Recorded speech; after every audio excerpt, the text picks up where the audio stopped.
आत्मीय भाइयों और बहनों, आपको पुस्तक पितर हमारे अदृश्य सहायक, विषय पितर हमारे शुभचिंतक, सच्चे मार्गदर्शक पढ़कर सुना रहे हैं।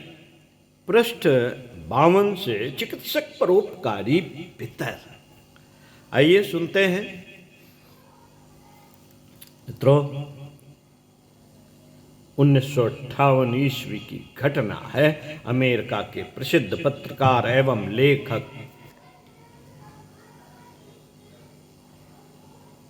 बर्नार्ड डेहटन के स्वयं पर घटित इस घटना का उल्लेख अपनी हीलिंग हैंड्स नामक पुस्तक में किया है।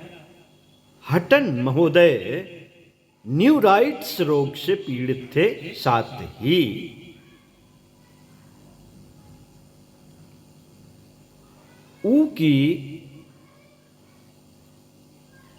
उनकी आंखों की देखने की क्षमता भी नष्ट प्राय हो चुकी थी। नेत्र रोग विशेषज्ञ डॉक्टर हडसन उनकी चिकित्सा कर रहे थे। उन्होंने हटन की आंखों के इलाज की असाध्य बता दिया और कहा कि दूसरा ऑपरेशन करने पर आंखों की शेष क्षीण ज्योति के भी चले जाने का खतरा है।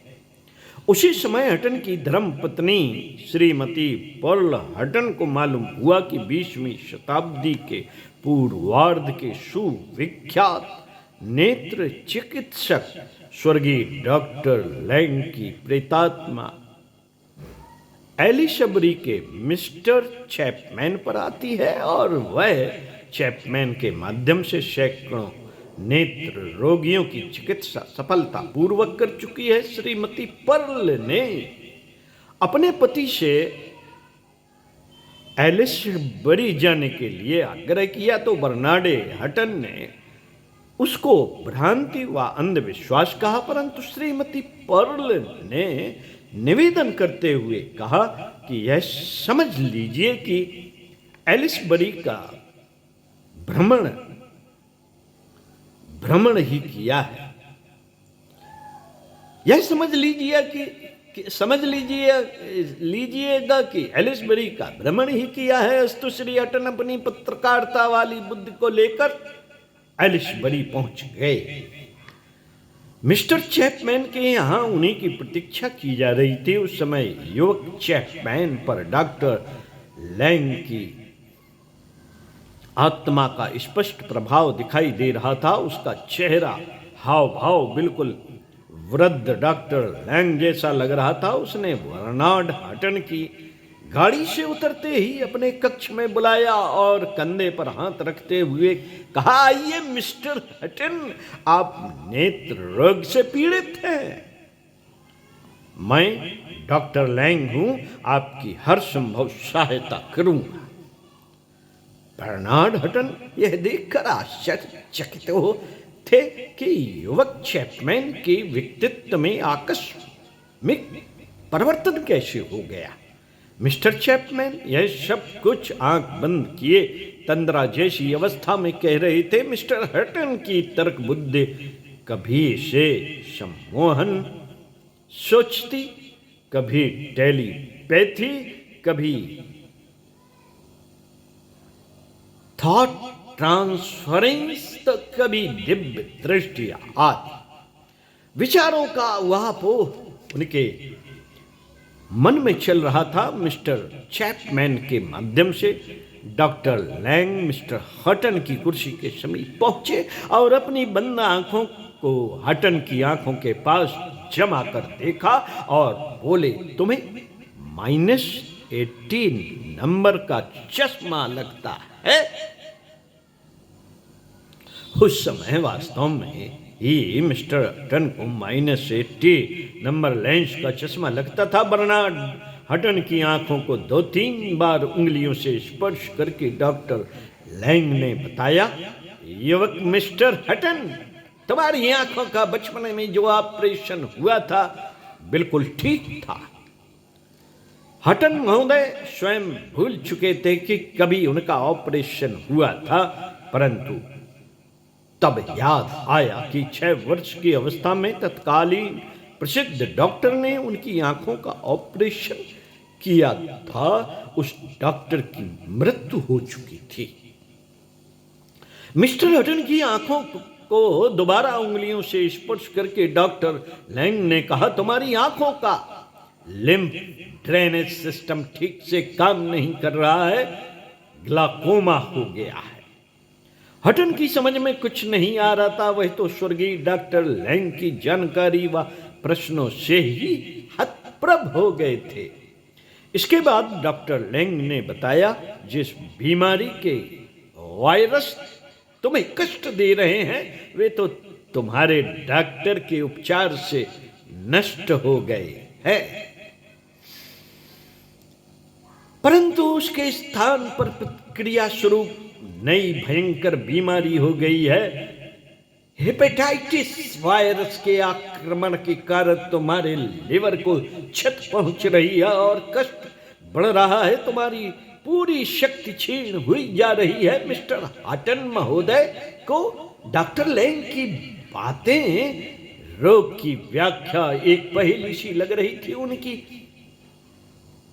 पत्रकार बुद्धि को कुछ कहते नहीं बन पड़ रहा था। अंत में डॉक्टर लैंग ने कहा, मिस्टर हटन, मैं तुम्हारी आंखों का एक ऑपरेशन करूंगा जिससे तुम्हें कोई कष्ट न होगा, क्योंकि यह ऑपरेशन सूक्ष्म शरीर का होगा, स्थूल का नहीं। तुम हमारी बातें और उपकरणों का प्रयोग अनुभव करोगे पर देख नहीं सकोगे।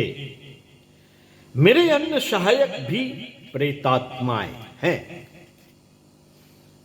मेरे अन्य सहायक भी प्रेतात्माएं हैं। इतना कहकर डॉक्टर लैंग ने अपना काम कर दिया। मिस्टर हटन उनकी उंगलियों को चलते ऑपरेशन के उपकरणों को इधर उधर प्रयोग करते हुए अनुभव कर रहे थे।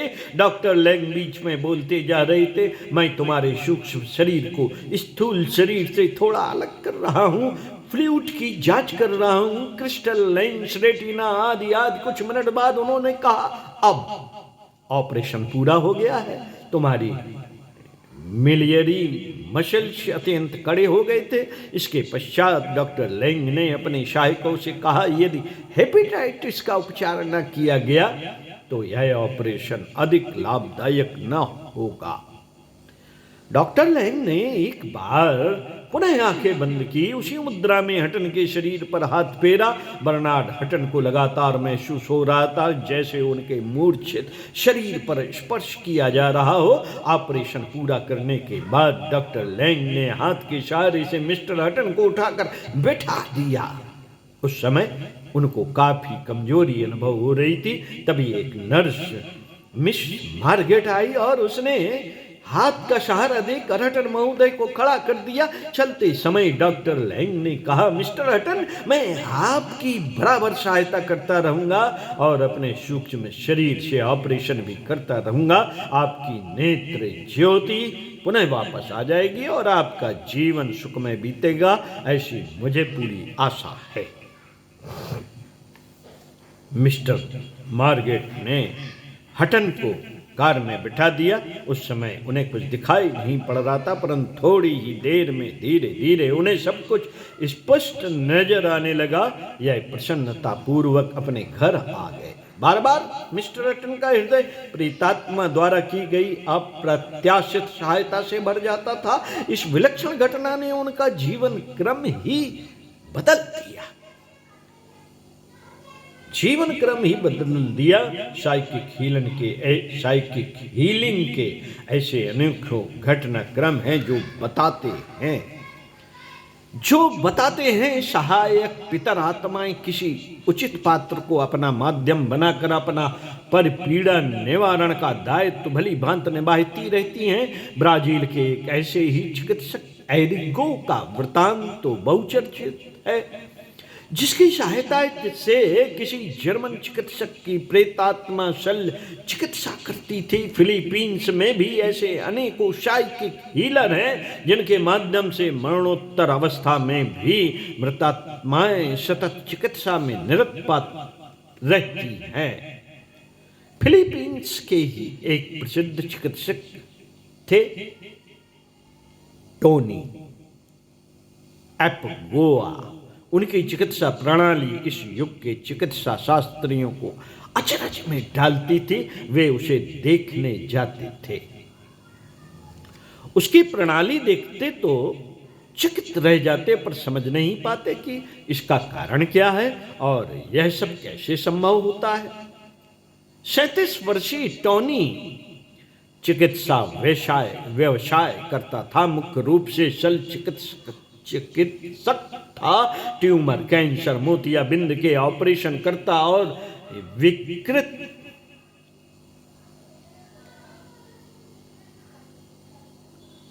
मादा शरीर से निकलकर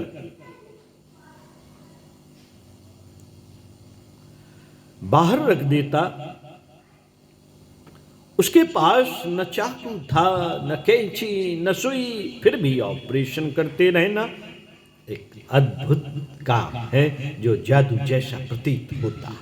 टोनी का अभी पिछले दिनों स्वर्गवास हो गया, पर वह आजीवन बहुचर्चित रहा। टोनी क्लीजन के कुआओं इलाके में 2 मंजिले मकान में रहता था। ऊपर अपने परिवार सहित खुद रहता, नीचे उसका अस्पताल था। विभिन्न रोगों से ग्रस्त ऑपरेशन योग्य रोगी उसके पास आते थे। उन्हें वह मेज पर लिटाता, मंत्र पढ़ता तथा चाकू का काम उसका हाथ ही करता। काटने, फाड़ने, छीलने की क्रिया वह उंगली से करता था। ट्यूमर, कैंसर, गांठ, मवाद आदि को भीतर से निकाल कर बाहर रख देता था। इसके बाद वह बिना सुई के घाव को जोड़ देता। इस बीच उसका चचेरा भाई एल्फ्रेडो उसके साथ रहता था और तौलिया देने, चीजें उठाने जैसे काम करता रहता। थोड़ा खून से निकलते देखा जाता, थोड़ा खून तो निकलते देखा जाता, पर रोगी को दर्द जरा भी नहीं होता और ऑपरेशन ठीक से संपन्न हो जाता था। प्रतिदिन ऐसे 10 से लेकर 20 तक ऑपरेशन उसे करने पड़ते थे। अनेकों असाध्य रोगी उसने ठीक किए। रोगियों की, प्रशंसकों की भीड़ उसे घेरे रहती। पहले वह फिलीपींस की राजधानी मनीला में रहता था। ख्याति के साथ साथ भीड़ बढ़ी तो उसने उस स्थान को छोड़ दिया। नई जगह में उसने नाम का बोर्ड आदि कुछ नहीं लगाया, तो भी लोगों ने वहां का पता लगा लिया और रोगी वहां भी पहुंचते रहे। जो आधुनिक ऑपरेशनों से संभव है वह कर देने का दावा भी टोनी करता था। उसकी चिकित्साविद देखने डॉक्टर, वैज्ञानिक आते और सारे क्रियाकृत की फोटो फिल्म ले जाते, पर इस निष्कर्ष पर कभी नहीं पहुंच पाए कि यह असंभव दिखने वाली बात कैसे हो पाती है। टोनी एपगोआ अपने शिकार का श्रेय किसी देवता को देता था। कहता था उसका अद्भुत रक्षक जो करता है वह वही करता है। ऑपरेशनों में वही उसके साथ रहता है और सहायता करता है। इसके अतिरिक्त उस देवता के बारे में वह कुछ अधिक नहीं बताता। अंत तक वह रहस्य उसके साथ रहा। मियामी, फ्लोरिडा के वेल पैरासाइकोलॉजी रिसर्च फाउंडेशन के एक प्रतिनिधि वहां गए। यह सब देखा, क्रियाकलाप की फोटो भी लाए, पर निष्कर्ष पर न पहुंच सके कि यह सब कैसे और क्यों संभव होता है। वस्तुतः अदृश्य रूप में सहायक भूमिका निभाना पितर आत्माओं का स्वभाव है। अपना माध्यम किसी को भी बनाकर अपनी सदाशयता का परिचय देती रहती हैं अदृश्य आत्माएं। साथियों, इसी क्रम में पढ़कर सुनाएंगे अगले वीडियो में सहायता के कई माध्यम। विषय पितर हमारे शुभचिंतक, सच्चे मार्गदर्शक, पुस्तक पितर हमारे अदृश्य, सहायक लेखक पंडित श्री राम शर्मा आचार्य। तो साथियों, सुनते रहिए कुछ अच्छा और पढ़ते रहिए कुछ अच्छा। ओम शांति।